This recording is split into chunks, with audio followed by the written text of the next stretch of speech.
everyone. So in this video we'll discuss about the lambda based cloning vector. So let's get started.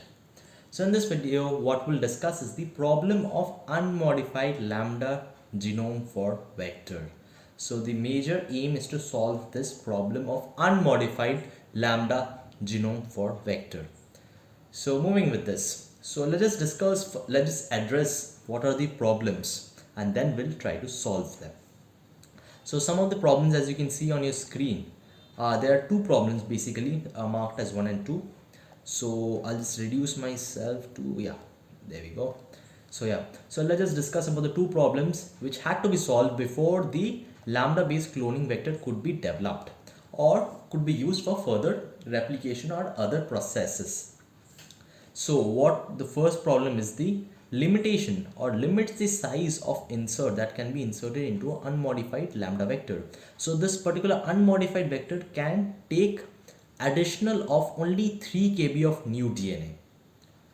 And if the total size of the molecule is more than 52 kb, then it cannot be packed into the lambda head structure. So there is the size.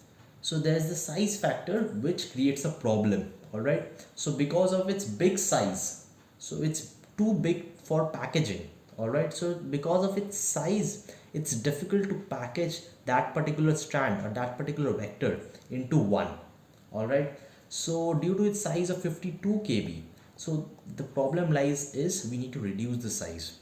Alright. So how it can be done, which I'll be telling you in the coming part. So the size is the major problem which is creating a major limitation in this. So the size limitation, which is the normal lambda genome, is 49 kb. All right, and when we insert a new DNA strand into this, which is 3 kb, or if it's more than 3 kb, it leads to somewhat 52 kb or more than 52 kb, which is not very much ideal for packaging, or which is not possible to package into the lambda head structure. So which is one of the problem is the size limitation. So second problem is the more than one recognition sequence for virtually even every restriction endonuclease. So more than one recognition sequence for every restriction endonuclease. So which creates a problem now. So it has recognition sequence for every restriction endonuclease. So that is more than one. So the lambda genome is so large that the probability of the presence of every restriction site is high. So that is a good point. So the first point is that every restriction nuclease or every restriction nuclease enzyme has its restriction sites in the lambda genome. So that is a very good thing. Next, so therefore restriction cannot be used to cleave the normal lambda molecule in a way that will allow insertion of a new DNA, because the molecule would be cut into several small fragments that would be very unlikely to reform a lambda genome on religation. So what you can see, there are multiple restriction sites for a single restriction enzyme. So let's say this particular site is for EcoR1, and we have another site for EcoR1. Let's say this is the EcoR1 site, and this is also EcoR1 site. So which would lead to formation of more triplets or more small fragments. So presence of more than one recognition sequence for every restriction endonuclease enzyme causes a trouble in forming more fragments. So which leads to formation of complex mixture of molecules. Or you can see, so let's say there are in this particular strand, so let's say this is a strand, let's say we mark it like this. This particular is the EcoR1 site, this particular is the EcoR1 site, and also this particular thing is the EcoR1 site. So EcoR1 will cut all these 3 fragments into 3 parts, which will lead to formation of these many fragments. And when these many fragments are religated or joined together again, which will lead to formation of complex mixture of molecules.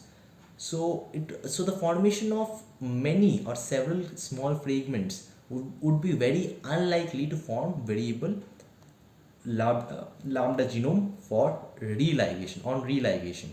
So this is a problem which I'll be addressing also. So formation of very small fragments is not very ideal for forming a lambda genome. All right. So we don't want that there are too many small fragments for a single restriction endonuclease enzyme, or too many recognition sequence for a single restriction enzyme, so that it won't be ideal for forming a lambda genome. So talking about the solution, so what we can do is modify. So modification of lambda genome solves the problem that is often encountered when a new vector is being developed.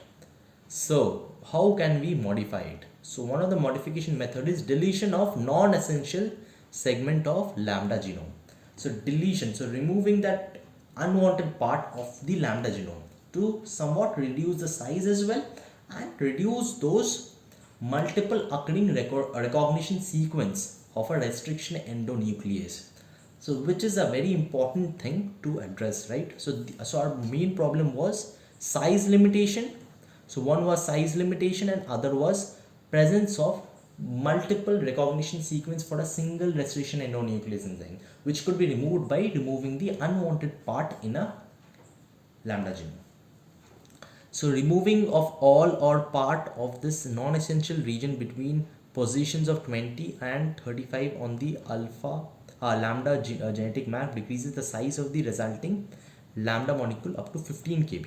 So you can see you can reduce the size of 52 kb to somewhat around 35 or 37 kb by reducing 15 kb here. So you can see this is the lambda genome, and you can cut some of its parts which are not needed. So this means that as much as 18 kb of new DNA can now be added before the cutoff points for packaging is reached. So as you know, as we are decreasing the size, so as some of the unwanted parts are removed, so it gives more amount of DNA which could be packed on, or more amount of new DNA material which could be packed on into the lambda genome, which would be useful for replication and all other cycles which are involved for this.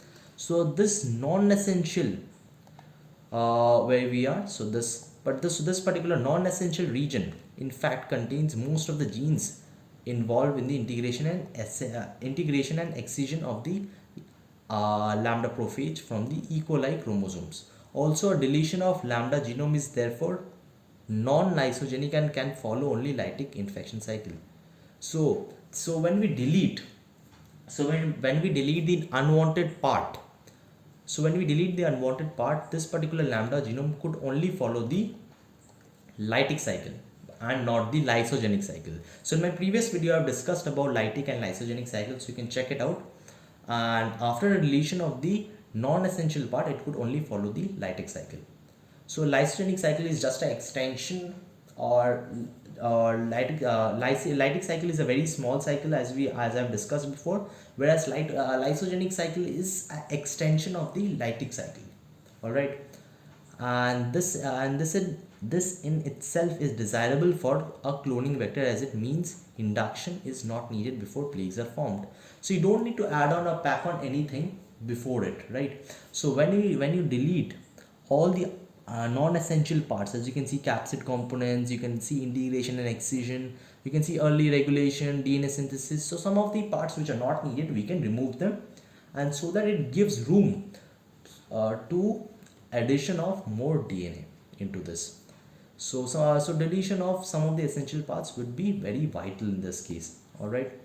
So moving on with this, so we have another solution for this, which I'll be discussing here. So here we have a natural selection can be used to isolate modified lambda genome which lacks unwanted restriction sites. So in the previous step was mainly focused on reducing the size or solving the size limitation, and this particular solution is more focused on removing those unwanted restriction site. All right. So natural selection is a very important or very good solution for removing those unwanted restriction sites. So natural selection was used to provide strains of lambda that lack the unwanted restriction sites. So natural selection can be brought into play. So natural selection can be very much brought into play by using as a host an E. coli strain that produces eco armor. So we try to try to get eco-R1 enzyme or restriction endonuclease enzyme from E. coli strain so that we can check that. So most lambda DNA molecules that invade the cells are destroyed by this restriction endonuclease, but a few survive and produce plaques. And these are mutant phages from which one or more eco-R1 sites have been lost spontaneously. Also, several cycles of infection will be eventually result in lambda molecules that lack all or most of the eco-R1 sites. So as you can see, eco-R1 sites of a normal lambda DNA is present here. So there are many eco-R1 sites. As you can see, we don't need that many eco-R1 sites. So this is a bacteriophage or a lambda DNA or bacteriophage. So when we infect E. coli cells producing eco-R1, so when we infect E. coli cells producing eco-R1, it forms plaques. This results in formation of very few plaques. So when these plaques formed by mutant phage, so when these plaques are formed by mutant plaques, only 3 eco-R1 sites are formed. And when we repeat this particular thing, so when we repeat this here, we found few more plaques. So when these particular plaques or these particular eco-R1 sites are inserted, or when these particular things plaques are inserted into the second mutant phage strain, it leads to no eco-R1 sites. So this is a step which would reduce the unwanted restriction sites which are present in the lambda genome. So when we reinfect that particular E. coli that produces the eco-R1, so we need to reinfect that particular we need to infect firstly eco-R1 that produces eco-R1 with bacteriophages. So when we infect the particular eco-R1 with bacteriophages, it leads to formation of plaques. So when we use those plaques in the bacteriophage or the mutant phage, so when we use that particular phage that is formed into the bacteriophage, which is now formed as a mutant phage, it leads to reduction in the eco-R1 sites. And when we carry this process, when we carry this same process again, it leads to reduction in even more eco-R1 sites. So it leads to very less number of eco-R1 sites, and this is a very good method for reducing the eco-R1 sites. So let's just keep this video till here. Hope you enjoyed this video, and thanks for watching.